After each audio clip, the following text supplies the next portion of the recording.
Olá! Hoje a gente vai falar sobre uma agitação, uma certa fenda que apareceu na estratégia da oposição de direita aqui no Brasil.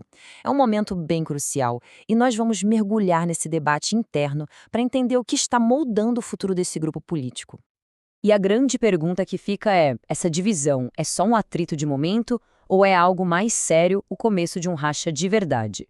O que estamos vendo, na prática, é um choque de visões sobre qual seria o melhor caminho a seguir para a direita brasileira.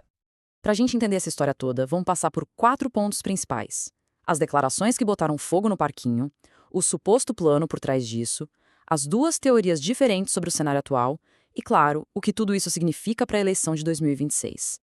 Ok, vamos começar do começo. Tudo ganhou força com umas declarações do político Ciro Nogueira que, olha, deram o que falar e acabaram expondo essas tensões que já existiam internamente.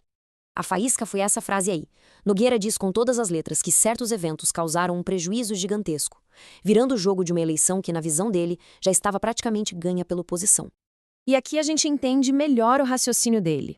Nogueira basicamente conecta ações que aconteceram lá fora, nos Estados Unidos, com o fortalecimento do Lula aqui no Brasil. Uma avaliação que, vale dizer, não é um consenso, nem mesmo dentro da própria direita. Agora, essas falas do Nogueira não parecem ser só um comentário solto, sabe? A análise da fonte que a gente usou sugere que elas podem ser parte de uma estratégia política bem maior. Uma estratégia que talvez envolva deixar o próprio Bolsonaro de lado. A análise aponta para uma possível estratégia do grupo conhecido como Centrão.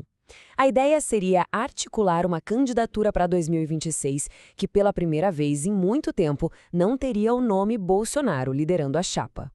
E não é só especulação. O próprio Nogueira já colocou alguns nomes na mesa. Ele citou os governadores Tarcísio de Freitas e Ratinho Júnior, que são vistos como alternativas, digamos, mais viáveis, com mais capacidade de unir as diferentes alas da direita em 2026. Então, o ponto central aqui, segundo essa análise, é que a briga não é só sobre quem tem mais chance de ganhar. É sobre quem o establishment político, o centrão, acha que pode controlar melhor e alinhar com seus próprios interesses. Isso nos leva a um outro ponto de debate quente. Por que o presidente Lula melhorou nas pesquisas recentemente? Basicamente, tem duas explicações bem diferentes circulando para tentar entender isso. Pois é, aqui fica bem claro o conflito de narrativas. De um lado, a teoria do Nogueira, que é totalmente política. Do outro, uma análise que foca na economia, em fatores que mexem diretamente no bolso das pessoas, como uma melhora, mesmo que temporária, nos preços. E essa segunda visão, a econômica, argumenta que esses fatores que estão ajudando o Lula agora não se sustentam por muito tempo. A aposta deles é que a economia vai piorar e isso vai derrubar a popularidade do presidente quando a eleição estiver mais perto. Ok, então temos todas essas discordâncias na mesa. Mas e o futuro da oposição? Curiosamente, apesar de tudo, parece existir um certo otimismo em comum, ainda que com algumas ressalvas. A fonte da nossa análise observa que, apesar das brigas, os dois lados parecem concordar em uma coisa: a oposição pode vencer. A ideia é que o Lula só parece favorito agora porque, na prática, ainda não tem nenhum adversário claramente definido no campo. E essa citação resume bem o pragmatismo da coisa toda. Política, no fim das contas, não é sobre amizade, né? É sobre usar as peças que se tem no tabuleiro para tentar ganhar o jogo, mesmo que essas peças não se entendam 100%. E é aí que está o grande paradoxo. Mesmo com todo esse atrito, com todas essas visões diferentes, a necessidade de ter uma frente unida em 2026 parece ser o que fala mais alto.